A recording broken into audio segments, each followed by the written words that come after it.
صباح الخير. إيه، اولا انا بشكر الناس اللي مش فاهمه حاجه يمكن تفهم، وبشكر الناس اللي فاهمه، وبشكر الناس اللي بتخش القناه تتكلم كلام اي هرتله واي عبط، على اعتبار ان انا عامل القناة، يعني مفترض عشان أطلع أرقص فاصل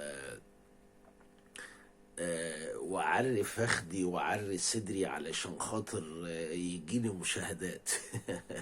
أولا أنا عامل القناة وقلت الكلام ده أكتر من 20 مرة. بعمل القناة علشان خاطر في البداية محتوى شعري، ماليش علاقة بأي حاجة، ولا عايز اكسب فلوس، ولا مكاسب الفلوس معروفة بالنسبة للقنوات، والبحث عن اي روافد تانية معروفة. القناة بقالها سنتين بحط عليها محتوى فني، بحط عليها شعر، بحط عليها تحليل للأشعار، ماليش علاقة بأي حاجة. وبعدين من امتى الفن والاشعار الجيده بتكسب؟ ما بيكسبش الا غير الهلس والاي كلام. عايز اللي يخش يتكلم، يتكلم بذوق وبموضوعيه علشان نقدر نوصل ل... ل... ل... لرقي انسانيتنا، وان احنا بنتعامل مع بعضنا. طبعا ايه، انسى بقى اللي داخل باسم بنت والاسامي المستعاره، اهلا وسهلا بيهم، كل دول ما عنديش مشكله. وبعدين انا لما بتكلم، انا بتكلم على كلمه حق، وبتكلم على كلمه ملهاش اي علاقه باي شيء، وكل الكلام بيبقى واضح قدام الناس. وبعدين يرد هو على حاجه جواه، زي واحد بيتسأل آه، ايه اسباب كذا، يقول له اسباب تانية، يقول له اصل انا جعان، اصل انا عريان، اصل انا ابويا طلق امي، اصل انا امي سابتني وراحت الجيش، اصل انا. انت او انت رد على الكلام اللي بيتقال. لما تيجي تقول اسباب كذا، تقول اسباب كذا، واحد اتنين تلاتة.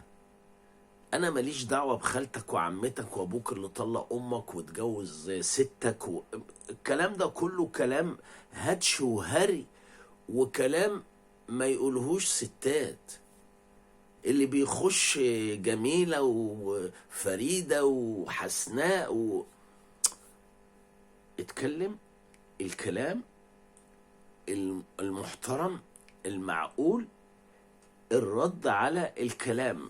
بتكلم في متن، وبتكلم في حاجة، ما تخشليش في قصة تانية، وان انت عايز تشهر ايه يا ابني، او تشهر ايه يا بنتي. انا مشهور، والشهرة ما هياش اقلع هدومي زي الاعلاميين اللي بيقلعوا هدومهم وبيصدروها للي بيدفعوا لهم فلوس. العري مش الستات بس اللي بيتعروه، العري رجاله بتتعروه، وعري الرجاله اللي بيتعروه ده، عري الرجاله بيبقى صعب جدا، بيبقى عري صعب جدا. والدعارة الفكرية أشد فتكا بالمجتمع من الدعارة الجسدية. مش مش مش المسألة بطبل لمين ومش بطبل لمين، أنا بطبل لبلدي، أنا بطبل لبلدي، وارقص لبلدي، وارقص 10 بلدي البلدي. مش أنا بعارض معارضة مدفوعة الأجر. أنا عايز أي حد معترض يقول لي ماذا قالت المعارضة من 15 سنة فاتت، حاجة موضوعية وحاجة حقيقية وحاجة الناس سمعتها وصدقتها. كل المراهقين السياسية والفكرية اللي هم بيمسكوا في الكلام ده عندهم احتقان، زي الاحتقان في البول كده. انتوا دلوقتي يعني انا عايز افهم ايه اللي مش عاجب في الكلام، ان واحد بيدافع عن ناس هما ما عملوش حاجة، او واحد بيدافع عن حاجة، او واحد بيعمل. انا مش مع حد ولا ضد حد، انا بتكلم على ظاهرة. يقوم واحد يجي داخل يقول لك انت عايز تطبق، ايوه انا بطبق لبلدي، ايه المشكلة؟ او انت عايز على فكرة بالمناسبة، عشان ما نلكلكش كتير ونبقى بنرد عليكم ونبقى زيكم، اللي عايز يعمل قناة ويكسب فيها له سكك معروفة، بتكلم كلام تافه.